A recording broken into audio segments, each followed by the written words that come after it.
Hi, I'm Rhonda Henry. I'm one of the therapists with UK's Work Life Office. I'm here today to talk to you a little bit about relationships and how those can be impacted, particularly for those of us who are working in frontline jobs. When we talk about relationships today, I'm not just going to focus on romantic relationships. Those might be some of the examples that I use, but what I really want us to keep in mind is that the things that I'm talking about over the next 10 minutes or so are really applicable in relationships with romantic partners, with our friends, with our family, coworkers, and colleagues. Anyone who's in our lives and that we're trying to communicate with, share experiences with, these things are going to apply to that. Today, we're going to talk a little bit about some of the challenges that we might face, how our work in particular can impact those relationships and cause some barriers, ways to reconnect, and how do we kind of keep some perspective on things. So when we think about what is impacting our relationships, you can see the list here. Certainly there's the pandemic, political issues, social unrest. Those are true kind of across the board in all different settings. But we know that for those of us who are in kind of frontline positions, especially over this past year and a half to 2 years as we've been dealing with the pandemic, we may have folks that are working longer hours. The intensity of work may look really different than what it looked like before. And there are differences maybe in work demands. So you may have a partner or a friend who was able to work remotely while you weren't able to do that, who's not necessarily seeing some of, again, that frontline trauma associated not just with the pandemic, but just with the kind of work that you do in general.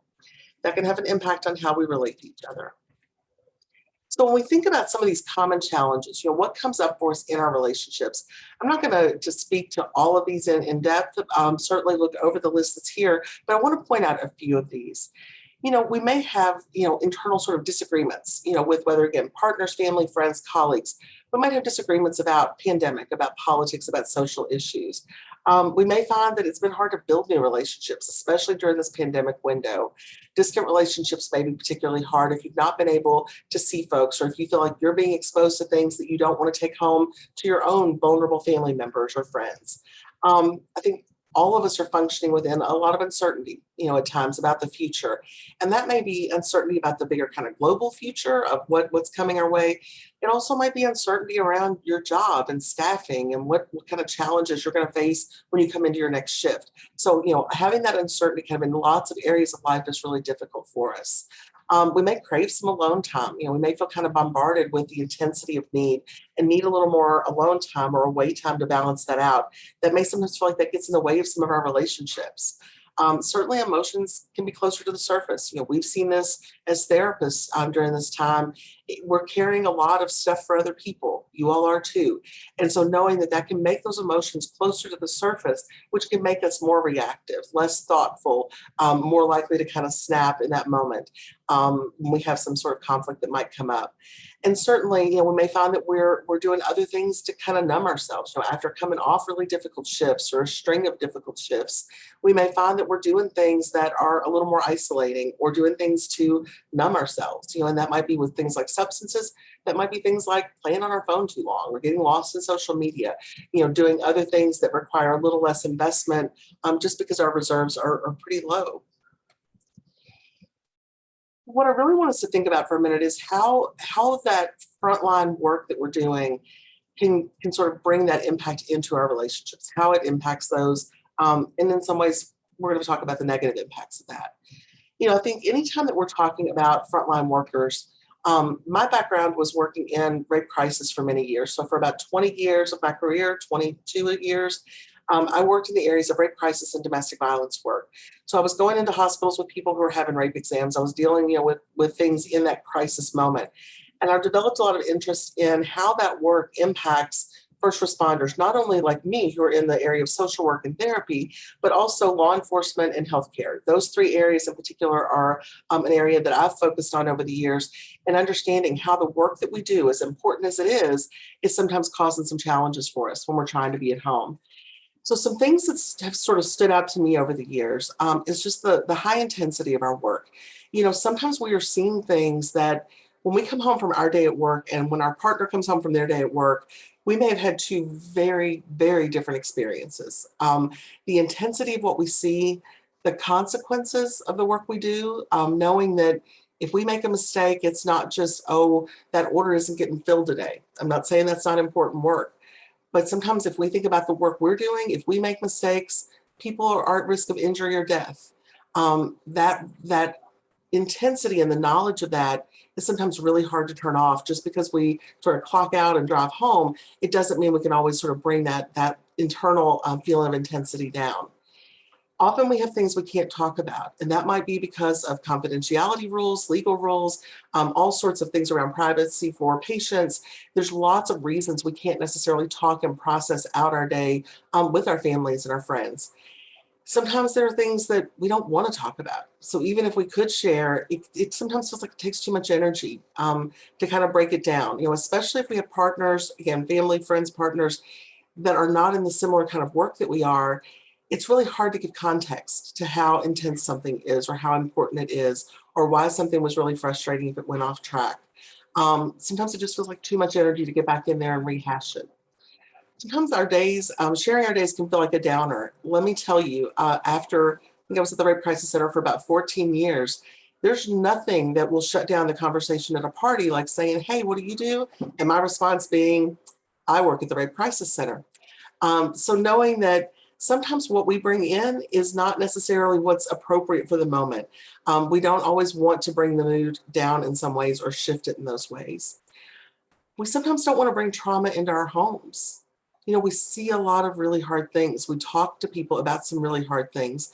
For many of us in frontline roles, we're intersecting with people at some of the most vulnerable times in their life.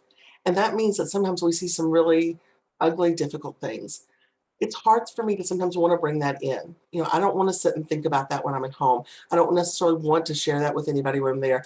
I want to be able to have a boundary and separate that home and work life.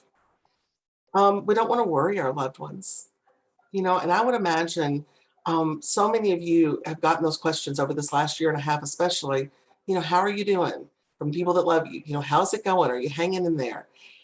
And, your answer may be a whole range of things internally, but you may not want to share that. You may not want to say, yeah, I'm having a really hard time, or I'm barely hanging on to your mom or to your partner or to your kid. And so we don't always want to share that because we don't want to bring that worry to them, or we don't want to burden someone else with that. The other piece that I think can sometimes be an issue is just the fact that we see things differently. The fact that we're exposed to so much vulnerability and so much intensity in the situations that we're exposed to, we look at the world differently. And there was a scenario in a book about secondary trauma that I really like, and the author talks about being on this trip to Hawaii, and they're at the top of some mountain or volcano, whatever it is, and her family's all thinking, this is so beautiful, and they're just lost in the moment. And she's thinking, I wonder how many people have tried to kill themselves from this spot. I wonder how long it would take a rescue chopper to get here and get us if one of us got hurt. We look at things differently, and in some ways that's a strength for us. And so, especially in our work, that can be a real strength for us. But sometimes it can make us really feel separate from the people that we love, feel really out of step with other folks. It can be a barrier, that gets in the way, because when I'm in those moments, I don't experience them the same way that my partner does, or my child does, or my parent does. So some of the feelings that this can bring up, it's different for everybody. This isn't saying that we feel this way 24/7, but it can bring up some of these feelings, this resentment, irritability, insecurity, loneliness, this guilty feeling when, yeah, I'm distracted. I just can't get out of my head. I heard a really horrible thing today, or I helped somebody through a really horrible thing today. I can't quite let that go. It definitely can contribute to our feelings of overwhelm and hopelessness, exhaustion, helplessness. So again, knowing that a lot of these emotions can naturally come up as a result of what we're doing. And I think that importance of knowing that connection with our people, it requires vulnerability. It requires us to sometimes be able to communicate what our needs are and where those needs aren't getting met. So when we talk about how do we manage the impact of this, when we know these things are getting in the way, we've got to come back to boundaries. Boundaries are such an important thing.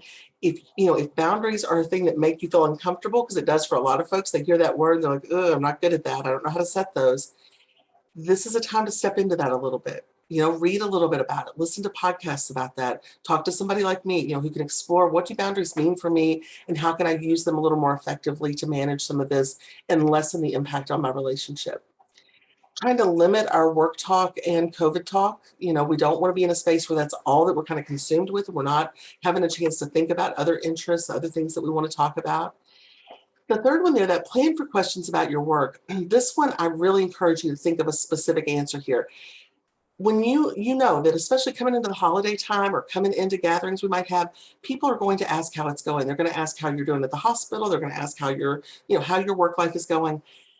Have some canned ideas of how you want to respond to that. If you don't want to open all of that up and get into, the hard parts in processing that over Thanksgiving dinner, then how am I going to talk about that? And maybe it's been demanding, but I'm hanging in there. I'm doing my best to take care of myself. Things are really busy right now. Think about what would feel authentic to you, but also what would kind of contain that response if you aren't wanting to pursue that further and talk more about that. Letting other people know what some of your needs and limits are. And this is where that vulnerability comes in. Being willing to speak up and say, when I get home at the end of my shift, I've got to have 20 minutes where I can decompress. I've got to be by myself in my room. I need to take a shower and just lay on the bed for a few minutes before I can come downstairs and start dinner, or before I can, talk to you and talk about how our days have gone. So being able to express what those needs are, for most of us, we hope that we're surrounded by loved ones who care about our well-being. And so being able to give some of that direction of this is what I need in that moment, it helps. It helps make some expectations that are more realistic, and it helps you potentially get what you need in those interactions. Being aware of times where maybe you are numbing or distracting yourself in ways that harm the relationship. And again, for some people, we've seen a lot of increase in substance use throughout the pandemic. You all know that as well as I do. Um, Whether it's something like a substance that's being used, or whether it's something like overusing my phone, getting lost in the computer, distracting myself with other projects so that I don't have to sort of pay attention or be present. Being aware of how those things are showing up, and really having an honest kind of reflection with yourself. Is it time that I talk to somebody about that? Am I able on my own to pull back from that a little bit or turn that down? Or do I need to talk with someone a little more about that? Being aware of that self-isolation tendency, especially if you live by yourself, it can be really difficult to kind of muster up that social energy. How am I going to pull energy together to go talk to somebody or to go out with someone when I just want to go, lay on my couch and do nothing?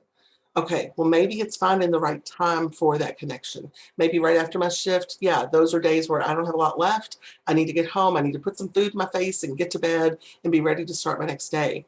But when it's a day that I'm off, are there different things that I can do? Are there different ways that I can deal with that and actually connect with some folks? Remembering that you can't be responsible for everyone's safety. Again, those of us working in frontline roles, we see the bad things that happen to people. And whether that's a car wreck or whether that's a virus or, whether that's long-term issues from smoking our whole lives, like we see the consequences of hard things that happen to people. And I think sometimes we can put ourselves in this position of having an expectation of ourselves that I should be able to protect my kids, or I should be able to protect my people, or myself from all of this. And yes, we may know some things that help us increase sort of safety behaviors or wellness behaviors that we can do to protect ourselves and the people around us. But we can't always protect everybody, and not having that expectation of ourselves that we are superhuman, just because we know a lot or because we're able to do these really intense, important, specific jobs, that doesn't mean necessarily that we can protect everyone or cause or keep everything from happening. Setting routine times to talk. We'll talk about that in a little bit more in a future slide, so I'm going to skip past that one and go to kind of this idea of prioritizing self-care and asking for support. I will give a short comment here that when I talk self-care, I'm not just talking kind of the commercialized version of take the bubble bath and, light a candle. That's lovely if that's something you want to do. But when I'm talking self-care, I'm talking about how do we invest in ourselves? Am I eating what I need to eat? Am I getting some exercise? Am I making my space the way I need it to be? Am I spending time with the people I need to be with? Self-care, in my view, comes down to discipline a little bit more. We'll talk about that on other videos. Today, we're talking about relationships, but I think it's the place where it really does intersect. If we're not taking care of ourselves, our relationships are going to pay a price. When we look at how do we nurture, better communication or better relationships, more resilience in our relationships, a big building block toward that is communication. Again, not going to touch on every one of these. I just want to point out a few of these. The importance of asking for what we need. It can be really hard to do that. It can feel selfish, it can feel self-centered. But often, again, think about times where you've known someone or cared for someone who was struggling, and how often we want to support that person, but we don't really know what they need. Do you want to be left alone? Do you need this? Do you need me to bring you a meal? Do you need me to distract you and take you out to, a movie? Being able to express our needs is good for our relationships, because then we know, here's what's going on with me, here's what I need from you. Our other person, partner, parent, family, etc., they can set their own limits. They can say, I can't really do that. Or, yeah, absolutely. I'm happy to come and do an errand for you, or come over and hang out if you're just wanting some company to get your mind off what's been going on. Um, think about, when I say what method works best for you, again, are you somebody who likes electronic communication? Would you prefer to text back and forth with some folks? I know for me, I talk all day long. I don't really want to talk on the phone. That feels like a real burden to me. I would much rather somebody text me and be able to do that exchange in that way. So think about what works for you. Where do you kind of get the most bang for your buck? When we talk about the healthy habits, trying to do things like the setting aside time for a text or a chat storm. So again, I like to text. That's my preferred way to communicate. And so sometimes when I feel really overwhelmed, I'll take 30 minutes. And for this 30 minutes, I'm going to have a little snack and I'm going to text my people. And that might be 3 or 4 different people that I'm going to check in with and say, how's your day going? This is what's up for me. Are you doing anything this weekend? And I can kind of do that in a more small, concentrated way. When I get throughout my night or my evening, I may or may not have the energy or attention span for that. So think about what works for you, and having some routine ways that we communicate with people. Is there a set day? If you call one of your relatives, is there a set day that you do that on so you don't lose track of that?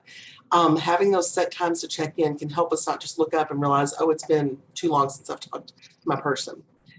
Thinking outside the box, meaning maybe texting the people you live with. If you notice a theme here for me, I like to text. So I send my husband funny things. We're in the same house. I'll send him, something I think is funny. I'm not really looking to engage in a big conversation. I'm just sharing something that I like and that I think that he'll like. Doing things like couples journaling, again, that's all. We could talk for a long time about that, but having a journal that you pass back and forth that you use to write to each other if you like that kind of thing.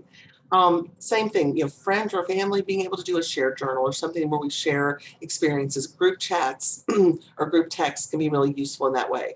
This idea of ranking your day, I this is one I used with my husband a few years ago when I was at the Rape Crisis Center and doing rape and domestic violence prevention work. I would often get in the car. We would carpool, and I would get in the car and say, God, I had such a rough day, or it was a really busy day. And one day he said, he's like, the work you do is always kind of rough and kind of busy. He's like, I'm not sure what that means. Like, does that mean a better or worse day than normal? Does that mean an average day? And I literally sat, and it may sound silly, but I came up and like I did 1 through 5. And a 1 meant, okay, this is kind of a normal day. 2 was a little more stress. If I was a 5, for me, that meant I'm going to be pretty out of it tonight. I'm going to kind of be in my own little world. We might need to pick up carry out. Like, I'm just pretty wiped out. So having, again, whatever the theme is or whatever the mechanism is, having a shortcut in how you communicate and how you're able to share that with each other can be helpful. Certainly, we can face challenges. We don't always have partners or friends or family that communicate the way that we do, or that are able to respect that. Sometimes it can just feel like I don't have anything new to say. I don't want to complain about my work all day, and I don't really have anything else to say about it. There can sometimes be that fear that, if I bring this up, I'm going to think about it all night, or I'm not going to be able to sleep tonight. So again, think about where you are with communication, and are there 1 or 2 things from this page that might be able to help you kind of improve that communication, either make it more effective or more frequent, or more satisfying. When we think about some practical connection ideas, truly think of some of this low-hanging fruit. What are easy ways that we can connect with each other? And that may be things like watching TV together, having a show that you binge together. That's really helpful too for people that aren't in the same area. So maybe you've got a friend you're trying to stay in touch with and you're wanting to have common things. Watch The Bachelor together, pick a Netflix show and binge that together and have something to talk about so that we come together, we're sharing an experience, but we're not having to pick apart what I did always in my day. If you're, with the partner, going to bed at the same time, just making some of those habits in place if possible. That might not be a possible every night, but maybe on your nights off or when you've got a day off the next day, you're able to go to bed at the same time on those nights. And that feels really good. Working toward common projects or goals, sharing things like books or podcasts, so you're able to have a shared experience of things that you're reading or taking in. And then when we see each other, we're talking about that or we're chatting that up. Um, Playing games, bringing out cards, puzzles, things that give us something else to do and give us a different place to put our focus so that we get out of that work headspace. I think, with so many things, for clients who see me, they hear me say this all the time. What's in your control? What's outside of your control? Focusing on the parts that are within your control. You know, we know that out of our control, excuse me, we can't always control how others are going to respond to what we're putting out there. We can't know what their communication style is going to be or whether it's going to be the same as ours. They may have demands on their time. What's going to happen in the pandemic? When staffing or scheduling things are going to change at work. So refocusing back to the parts that we can have some control or some influence in.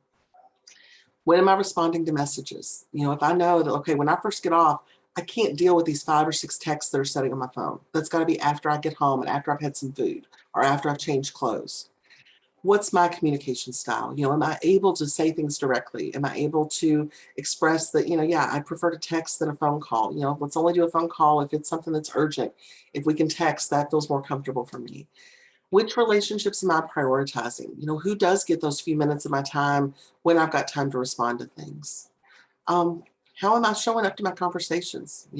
What's my tone of voice? What's my body language? Am I showing and expressing that I care about what this other person is saying to me? Following through with commitments. If I've agreed to something, okay, I'm going to follow through with that. I'm going to show up when I've said I'm going to show up. If I'm not able to do something, I'm going to communicate about that and I'm willing to take on that responsibility. Meeting my own self-care needs. What I mean there is nobody else can make me feel better but me. Nobody else can know what I need in those moments. And if I don't take care of myself, then I'm setting up the cycle of either feeling like a martyr in my own life. Nobody cares about me and what's going on. And I can really go down into sort of a pity party. It can also put responsibility on other people. Our people who care about us, they're going to worry, what's going on? What's happening with this person? Articulating my boundaries. When there is a limit that I need to have in place, being willing to speak up for that, being willing to say what it is that I need. This is the group of therapists at the Work-Life Connections office. All employees are eligible for 5 sessions through our office, and that renews each year. What we talk about in session is private and confidential. It does not become part of your personnel records or your health records. We are able to see anyone who's a UK employee as well as their sponsored dependents and retirees. For folks who are working in ICU-based positions, we also have therapy appointments that are available on a more urgent kind of basis if needed. And though to get to one of those, you would just call the phone number at the bottom of the screen there. If you're just wanting to set up kind of a typical appointment to get involved in therapy, you can go to our website or call the number that's there and you'll be able to find an appointment with one of us. I hope this was helpful. This is part of a bigger series for frontline workers. So check out some of the other videos and reach out to us if we can be of help. Thanks.